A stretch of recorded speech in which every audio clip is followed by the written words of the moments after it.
Hello, Robs. I'm back with Triad, a novel of the supernatural by Mary Leader. See if we can knock out most of this book before I go to work today. 184, what is this? 20 some pages left. Chapter 19. It's a pretty long chapter. The following Sunday, Dr. Ambrose came to dinner, responding at last to an invitation, long since extended. I soon found my recent pique disappearing. He and Alan had a wonderful time talking bridges and dams, and I was surprised how conversant the doctor was with civil engineering. He described some ancient techniques the Egyptians and Romans had used that my husband had never heard of. It was with genuine regret that Alan, who had originally resigned himself to a dull afternoon discussing shrink topics, finally tore himself away. He had to catch a plane for Albuquerque, where he was to give estimates on a new project. While Mrs. Lemke was doing the dishes, I donned my boots and parka and took Dr. Ambrose outside to show him the property. He walked among the trees, fingering them and talking as if they were old friends. The evergreens and white birches and willows were easy to recognize. Even I could do that, but he was able to identify the ashes and maples, and that I could not have done in winter when they were barren. That's a marvelous ash, he commented, looking up at one that resembled the goddess Kali with her many arms. The British thought it the tree of rebirth. The Norse thought that the great ash Yggdrasil was Odin's horse. The ancient Irish and Welsh made their coracles of ash. What didn't this man know? I see you have a small grove of hawthorn, he went on, testing a thorn. The hawthorn was considered an unlucky tree, probably because of the thorns like this one. The tree rules the month of May, and it was once thought unlucky to be married during that month. That's why so many weddings are held in June. The great goddess, under the name of Cardia, cast her spells with hawthorn and was supposed to hate all marriages. Really, with all these hawthorns, you should have some rowan trees to counteract them. He was joking, of course. Do they grow over here, I asked. What is a rowan tree? The mountain ash, he replied, also known as the quickbeam. It signifies the quickening of life, and so appropriately belongs to the latter part of January and early part of February, the season we're in right now, when the new life is beginning to stir under the snow. I'm afraid we don't have any of those, I lamented. There were so many trees here already that we didn't see the need of adding any more. His eyes twinkled. Miss Lucinda might not have lost her lover if she'd had some rowan trees here. Now don't forget, you plant some this spring. Its scarlet berries were once thought to be the food of the gods, but most important, it was used to ward off witches and lightning. Good, I laughed. We've been thinking about having lightning rods installed on the roof. We'll just plant rowan trees instead. They're much prettier and decidedly less expensive. Lance came bounding toward us just then, stopped short, then took off like a racehorse around the yard, plunging in and out of the drifts. Winter has always been his favorite time of the year. Suddenly, in his exuberance, he hurled himself at the doctor, knocking him down. Lance, you bad boy. You know you're not supposed to jump on people, I scolded him, but Dr. Ambrose took it in good stride.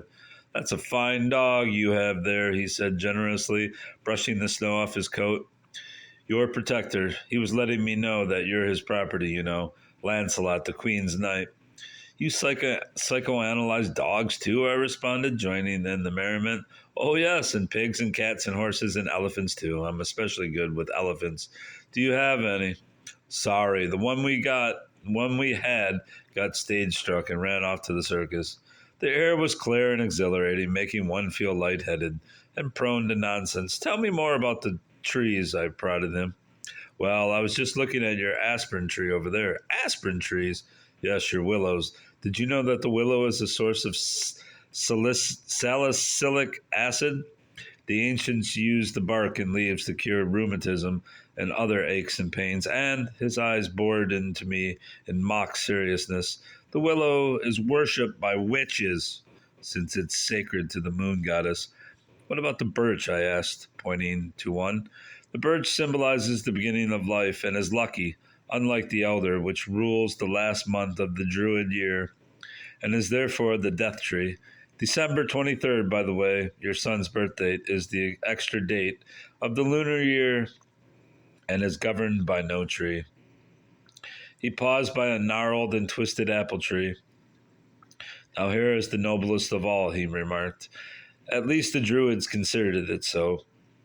The tree of immortality. Eve didn't find it so, I countered, because immortality wasn't for her as yet, and by eating of the tree she was presuming to a divine privilege. By now we'd entered the woods, where he stopped to admire a towering oak. The oak, he continued, is the chief male god's tree, because it is the strongest, and therefore Zeus, Thor, and all the thunder gods like best to hurl their thunderbolts at it. But tell me, do you have an alder tree? That would be your tree. It would? I don't even know what one looks like. I thought they only grew in Europe. No, there are varieties here too. It's a mixed-up tree. It seeks moisture like the willow. It has catkins like the birch and leaves similar to the elm. My Jack and the Beanstalk tree, I exclaimed to myself, unaware I'd spoken aloud. Your what? Oh, it's a kind of scrubby tree that's growing up the side of the cliff, looking as if it were trying to climb on board, like Jack climbing up to the giant's castle. It's the tree that saved my life. I wasn't going to show it to you. I haven't been out there since. I could sense the excitement tensing his frame. Take me there, he said. I started to demur. You must face your experience, he insisted quietly. When we reached the rock, he looked at the barren branches of the tree for some time, then knelt down and brushed the snow away from the trunk. You see these lenticels? These what? He pointed to the mottled bark. These spots on the trunk, he explained. Birches and plum trees have them too. This, my dear, is an alder. It had to be.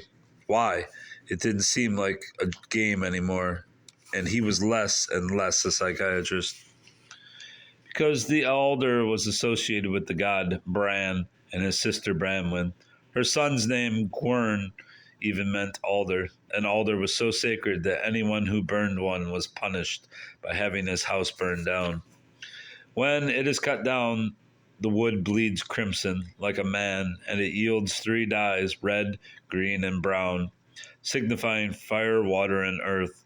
Both in the Odyssey and in Welsh tradition, it was the tree of resurrection, probably because its buds grow in a spiral, which has always symbolized resurrection and eternity. Resurrection's a very old concept, isn't it? I mused. The Egyptians had it, and the Sumerians. Older than that, he said, and yet I always associate the word resurrection with Christ and Easter, and somehow God is, well, the Lord God of Abraham. That's the trouble with Judeo-Christians. We forget that God existed from the beginning, if there was a beginning. You think we've always existed? I find it hard to believe that life could have either a beginning or an end. Can a spiral end? A spring is a spiral, and it begins and ends. No, it is only a piece cut from a greater spiral. I'm not talking about that kind of spiral anyway. Anything material can be dissected, even a circle. I'm talking about time.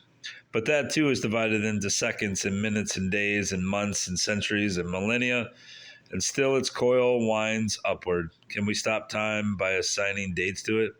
Does time end with December 31st? Can we say there is no past or future because we live in the present? By the same token, can we say that a person has ceased to exist because he's no longer with us on our turn of the spiral? He rose, and his figure against the fading light of day was like another tree rooted to the rock. The mood would pass, I assured myself. He would become the practitioner again, and we would make light of this moment. But you're a physician. You've seen people born, and you've seen them die. I've seen bodies born, he replied. I've seen bodies die, but I have never witnessed either the birth or death of a mind, or psyche, if you want to call it that, even though that's my specialty. He pointed to a white cicatrix across the dark slate of the late afternoon sky, that jet that passed overhead just now. See where its contrail plunges into the lake? If we were to trust our eyes alone, we would think the plane had crashed. But you and I know it has only gone beyond our horizon. I stared at him. Why, Dr. Ambrose, I exclaimed. I never thought of you as a religious man. I don't belong to any formal religion. I just don't believe that horizons are limiting factors. Is that what you work on when you go away when no one can reach you? I mean, are you going to come out with some new psychiatric theory? He looked at me sharply. What do you know about my going away? Nothing, except that Dr. Gordon made a remark one time. I could see he wasn't pleased. I would rather have told you myself when the time comes, he said stiffly. I think Dr. Gordon had every right to warn me, I retorted. What if someday I should go down to your office expecting to see you and find you gone? I would never leave you or any other patient during a critical stage, nor at any stage without recourse to the best professional help. If I'm not there, my associate, Dr. Blaise, will be. He's thoroughly qualified, probably more so than I. He's a recognized authority all over the world. I have never met him. I don't know him, I floundered. You will before long. He'll be returning any day now. He'll have complete records of all my cases. In fact, I'm even corresponded with him about you. About me? I was flattered in spite of myself. Yes, you've been a very interesting case. Well, I hope he takes his time returning. You would let me know before you go, wouldn't you? He paused. We all have our weaknesses, he said at last. Mine is, I can't stand goodbyes. I don't even tell my secretary when I'm going to leave. But Dr. Gordon says sometimes your absence extends over years. What do you do about income taxes and bills and rent and those things? Dr. Blaise has been given full power of attorney to draw funds from my account to cover any contingency. Yes, but if nobody can send you an accounting, how can you know how much money you can withdraw? He shrugged. I just don't withdraw any. I have money in some foreign banks. There'll be enough to tide me through. You're a strange man, Dr. Ambrose. You make me think of a magician pulling a disappearing act. Only you do it without mirrors, or do you? Maybe you could just walk into one like Alice. He laughed. I wish I could. One could learn a lot seeing the world in reverse, I mean. I was being nosy and I knew it, but my curiosity would not be restrained. And your apartment remains idle all that time? Why not? It's as good a storage place as any. I detest packing things. This way, when I come back, I can just begin where I left off. I'll miss you, I felt my voice catch. I don't know this Dr. Blaise, and I hope he doesn't come back for a long time, I almost pleaded.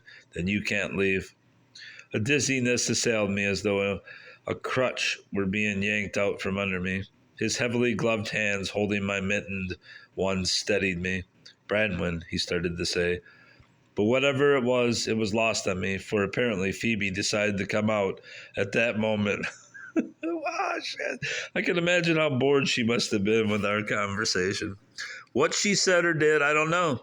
But she must have retreated without warning, for the next thing I knew, I was standing with my back to the beech tree, and Dr. Ambrose had me in his arms. No, Phoebe, don't go away, he was murmuring. I've been waiting for you all afternoon, but I didn't know how to call you out. Not here at her house. I've both wanted you and dreaded you, and then you were here, looking up at me. A coldness enveloped my limbs as I stood there, his arms around me, his hands stroking my hair, but I made no move in my utter astonishment and confusion. Phoebe, he pressed his lips to my forehead. You're so distant today. Don't always run from me. Don't be a tease. Oh, my darling, you realize you're making me act very unprofessionally, don't you? So that was why there had been no more tapes. My normal reaction would have been to push him away and make him instantly aware of his mistake. But now some instinct totally foreign to my nature was governing my actions. What had been happening? I had to know. If I could just deceive him long enough. Why unprofessionally, I asked. I told you I'm not your patient, big man, I said, echoing the words I'd heard her say. But you are part of her, don't you see, Phoebe? He insisted. No, I don't at all. I deny that. I was relentless. I'm not interested in her. She bores me. What I want to know is, what am I to you? He released me and moved away. Oh, Phoebe, how can I answer that when I don't know myself? Are you trying to say you love me? Haven't I already told you? And yet, that isn't entirely right either. And I've known it all along. You mean you don't love me? I wish you'd make up your mind. I tried to register petulance. not the disgust I really felt. Don't mock me, Phoebe. I can get you out of my mind. If that is love, I'm not sure it is. I never thought such things were for me. I've always been an observer, not a participant, until Bramwin came along. Bramwin, I couldn't keep the shock out of my voice. Are you really jealous, Phoebe? He asked. I think you flatter me. I'm much too old for you. Still, when we're together, I see the stars come out and the heavens glow, but the difference is Bramwin can make me walk among the stars. I knew from the beginning that there was no chance with her. There were too many obstacles. Alan, our ages, the fact that she's my patient. But with her, I could realize a relationship that didn't offend those impediments. And the rest wasn't important until you came along and made it important. Here was the part of her I'd considered unattainable suddenly offered to me. I'd been playing God to my patients for so long, it came as a shock to find out that I was as human and as weak as anyone else. He laid his hand on my arm and I cringed. Don't go, Phoebe, he pleaded. I'm not finished yet. Nor am I thought. What had really gone on? Why should I stay? So you can make love to Bramwin's body again? I almost choked on the words. Phoebe! The astonishment in his voice seemed genuine. You can't fault me for a few kisses. Oh no. It's what I haven't done that makes my days and nights unbearable. Sometimes I think we're caught in a fatal destiny, you and Bramwin and I. One over which we have no control. It's as if this all happened before, but it wasn't right then, and it isn't right now. If I could only remember, I dreamed last night that I saw Bramwin standing at the other end of a vast library. She was holding a book out for me to read, a book which contained all the wisdom in the world. I have it open to the chapters, she was saying. That explains everything and shows us the way. I went toward her and was about to take the book when I tripped over something soft and yielding. It was you, Phoebe, and I fell, and I fell, and fell. Then I awoke. So what are you going to do about us? I challenged him. I can't go on like this. I hope you know that. I'm going to go away for a while. No, not right away, but after Dr. Blaius returns, he can take Bramwin's case. She's well enough now. So this has to be goodbye, Phoebe, my bright moon. He tilted my head back and covered my unresponsive lips with his. Yet deep down in me there was response, for I was now aware of the rapport that had grown between us. He was right. Alan never need worry, at least as far as I was concerned, but I knew now a part of me always had and always would belong to this man. I took his arms from around me gently, then drew away. Goodbye, big man, I said softly, and I couldn't resist this parting shot. Don't be too sure you're rid of me yet. I whirled away from him, dancing in among the trees as I thought Phoebe might.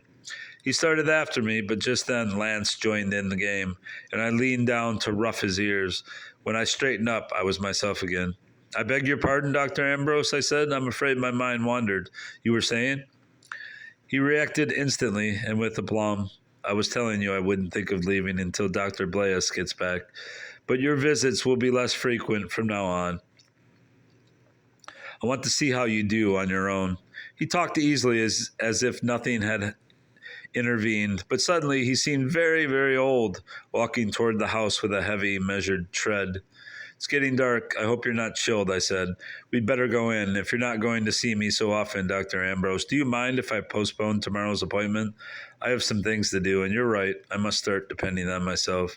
He seemed actually relieved. Certainly you may. However, I'm going to give you my phone number at home, just in case some serious problem should arise after office hours. In any event, I'll want to see you at the end of the week. He took out the notebook, scribbled in it, then tore out the page and handed it to me. Here's the number, he said. Now I'd better go in and call a cab. I noted the empty driveway with surprise. You didn't come out by car, I asked. Don't have one, he remarked as we mounted the steps to the porch. I guess you think that peculiar, but I hate driving, and I bet you my taxi fares don't amount to what maintaining an automobile would anyway. Thinking of the new snow tires we just bought for mine, I had to agree almost. I'll take you home, I offered, but he declined, and I didn't insist because it was time to nurse David.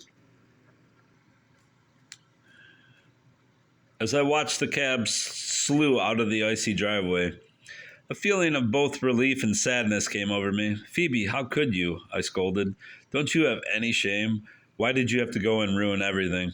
I closed the front door and started to go upstairs, but my foot faltered on the first step. Tricking him like that, it was more the sort of thing Phoebe would have done. Phoebe, had the merger really begun? Let's read. Let me turn off this heater too. I'm sure that's a nice accoutrement to my cold infused reading, but are we to assume from this that Dr. What's his name? Gordon? No. The hell's this dude's name? Big man. Not Blaze. Why the hell can't I remember this guy's name now? I can remember Gordon. But are we to assume that this guy's been like Dr. Ambrose? Are we to assume that this guy's been molesting women during psychotherapy?